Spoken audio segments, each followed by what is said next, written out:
नमस्कार। आज हम एक बहुत ही चर्चित विषय पर बात करने वाले हैं, लॉ ऑफ अट्रैक्शन यानी आकर्षण का नियम। जी। हमारी ये बातचीत आधारित है the law of attraction explained नाम के एक लेख पर। इसमें द सीक्रेट और एस्थर और जेरी हिक्स के जो काम हैं उनके विचार हैं। हाँ, उनका सार दिया गया है उसमें। बिल्कुल। तो हमारा मकसद है इसके जो मूल सिद्धांत हैं, जो आइडियाज हैं, और इसे कैसे अमल में लाया जा सकता है उसे समझना। जी। तो एक बड़ा सवाल मन में आता है, क्या हमारे विचार सच में हमारी दुनिया को बदल सकते हैं या आकार दे सकते हैं? चलिए इसी को समझने की कोशिश करते हैं। शुरुआत करते हैं सबसे बेसिक कॉन्सेप्ट से।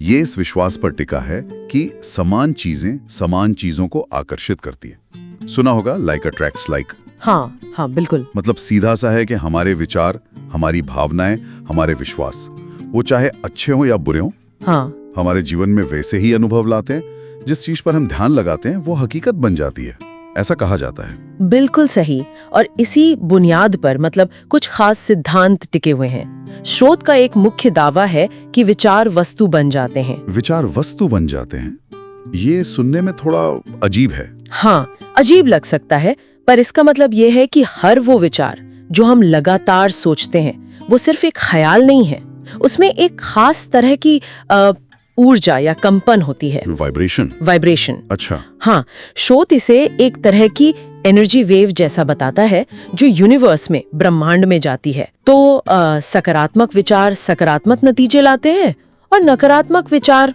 खैर, वो नकारात्मक अनुभवों को खींचते हैं। ये कंपन वाली बात तो दिलचस्प है। हमारे विचार सिर्फ हमारे दिमाग में नहीं रहते, उनका कोई बाहरी असर भी होता है। जी, सिद्धांत तो यही कहता है। और इसी से जुड़ा है वो मांगो, विश्वास करो, प्राप्त करो वाला सिद्धांत। इसके बारे में स्रोत क्या कहता है? ये दूसरा अहम सिद्धांत है। मांगो का मतलब है कि ब्रह्मांड से बिल्कुल साफ साफ वो चीज मांगना जो चाहिए। ओके। विश्वास करो वाला हिस्सा शायद सबसे मुश्किल है। इसका मतलब है पूरे यकीन के साथ ये मानना कि वो चीज आपको मिल चुकी है या मिलने ही वाली है, एकदम पक्का मिल चुकी है। हाँ। और प्राप्त करो का मतलब है उस नतीजे के साथ भावनात्मक रूप से जुड़ जाना, कृतज्ञता महसूस करना जैसे वो पहले ही सच हो गया हो। तो ये सिर्फ इच्छा करना नहीं है, बल्कि उस एहसास को जीना है। सही कहा, बिल्कुल। और ये इस विचार से जुड़ता है कि व्यक्ति खुद एक चुंबक की तरह है, मैग्नेट। अच्छा। स्रोत जोर देता है कि आप वो आकर्षित करते हैं जो आप हैं, आपकी अंदरूनी हालत, आपकी भावनाएं, आपके गहरे विश्वास, न कि सिर्फ वो जो आप चाहते हैं। आपकी भावनाएं लगातार सिग्नल भेज रही हैं ब्रह्मांड को। इसीलिए कृतज्ञता यानी शुक्रगुजार होना और विजुअलाइजेशन यानी मन में कल्पना करना, इसे इतना जरूरी माना गया है। कृतज्ञता समझ आता है, जो है उसके लिए आभारी होना। हाँ, वो आपकी ऊर्जा को पॉजिटिव बनाता है। और ये विजुअलाइजेशन कैसे काम करता है? क्या सिर्फ अपने लक्ष्यों के बारे में सोचना है? नहीं, सिर्फ सोचना नहीं। स्रोत के मुताबिक विजुअलाइजेशन का मतलब है अपने लक्ष्यों को हासिल करते हुए मन में एक साफ तस्वीर बनाना, और सबसे जरूरी उस सफलता से जुड़ी भावनाओं को महसूस करना। भावनाओं को? हाँ, जैसे खुशी, संतुष्टि, राहत, मानो वो सब अभी इसी पल हो रहा हो। ये आपके विश्वास को गहरा करता है और कहते हैं कि प्राप्ति की प्रक्रिया को तेज करता है। यानी भावनाओं का बहुत बड़ा रोल है। और एक और बात, फोकस, ध्यान कहाँ है? स्रोत कहता है कि जो चाहिए उस पर ध्यान लगाओ, न कि उस चीज पर जिसका डर है। ऐसा क्यों? क्योंकि स्रोत के मुताबिक ब्रह्मांड आपकी ऊर्जा पर प्रतिक्रिया करता है, इच्छा या डर पर नहीं। वो हाँ या नहीं में फर्क नहीं करता। अच्छा। हाँ, अगर आप लगातार सोच रहे हैं मुझे कर्ज नहीं चाहिए, तो फोकस किस पर है? कर्ज पर। हाँ, कर्ज पर। तो आप अनजाने में उसी ऊर्जा को आकर्षित कर सकते हैं। इसलिए सलाह है कि फोकस उस पर करें जो पाना चाहते हैं। जैसे, मैं आर्थिक रूप से समृद्ध हूँ। ये सिद्धांत सुनने में तो बहुत पावरफुल लगते हैं, लेकिन क्या जिंदगी हमेशा इतनी सीधी होती है? स्रोत में कुछ चुनौतियों और गलतफहमियों का भी जिक्र है ना? हाँ, बिल्कुल है, और ये जानना जरूरी भी है। पहली बात तो ये कि स्रोत साफ करता है कि ये कोई जादुई छड़ी नहीं है कि सोचा और हो गया। हाँ, ये तो है। ये तब सबसे अच्छा काम करता है जब आपका इरादा साफ हो, आप उस दिशा में कदम भी उठा रहे हों, जिसे इंस्पायर्ड एक्शन कहते हैं, और भावनात्मक रूप से उस लक्ष्य से जुड़े हों। तो हाथ पर हाथ रखकर बैठना नहीं है? बिल्कुल नहीं। और एक गलतफहमी ये भी हो सकती है कि शायद इसका मतलब है कि समस्याओं को अनदेखा कर दो। नहीं, स्रोत ऐसा नहीं कहता।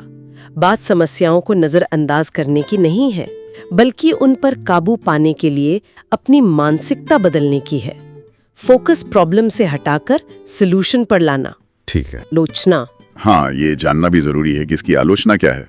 स्रोत बताता है कि कुछ आलोचक कहते हैं कि ये कॉन्सेप्ट जो है वो दुनिया की असली चुनौतियां जैसे गरीबी या बीमारी, इनको बहुत ज्यादा सरल बना देता है।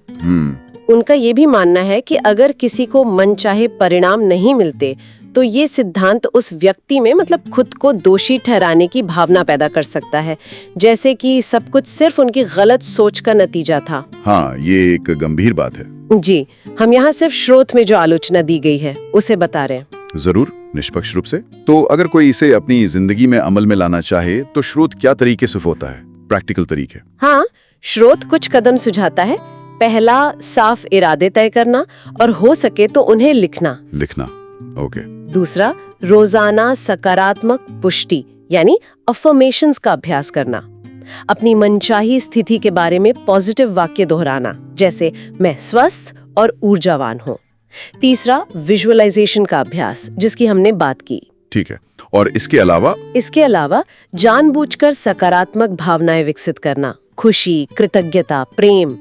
अपने लक्ष्यों की ओर प्रेरित होकर छोटे छोटे कदम उठाना और खुद को मतलब ऐसे लोगों, माहौल और जानकारी से घेरना जो पॉजिटिव हो, आपको प्रेरित करे। तो कुल मिलाकर ये अपनी सोच और भावनाओं पर ध्यान देने और उन्हें संवारने का एक तरीका है, एक तरह से। हाँ, बिल्कुल। संक्षेप में कहें तो आकर्षण का नियम व्यक्ति को अपनी मानसिकता का, कह सकते हैं, मालिक बनने के लिए प्रोत्साहित करता है। ये सकारात्मकता, विश्वास और अपने ध्यान को केंद्रित रखने की शक्ति पर जोर देता है।